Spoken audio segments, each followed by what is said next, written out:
Men Bo'stonliq tumani 28-umumiy o'rta ta'lim maktabining o'zbek tili fani o'qituvchisi Qurbonova Mohira Qutliboyevaman. Men bugun respublikamiz miqyosida tashkil etilayotgan yil o'qituvchisi ko'rik tanlovining 2-bosqichida ishtirok etib, dars jarayonlarida qatnashib chiqdim.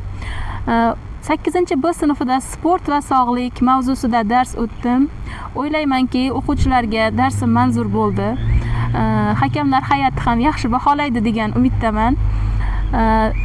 Mana shu ko'rik tanlovni tashkil etgan tashkilotchilarga kattakon rahmat aytmoqchiman. O'z minnatdorchiligimni bildirmoqchiman. Sababi ustoz uchun, o'qituvchi uchun kerak bo'lgan barcha shart-sharoitlar yaratib berilgan. Yurtboshimiz Shavkat Mirziyoyev Miromonovichga ham ustozlarga, o'qituvchilarga shunday keng imkoniyatlar yaratib berilayotgani uchun o'z minnatdorchiligimni bildiraman. Qolaversa, barcha ishtirokchilarga omad tilayman.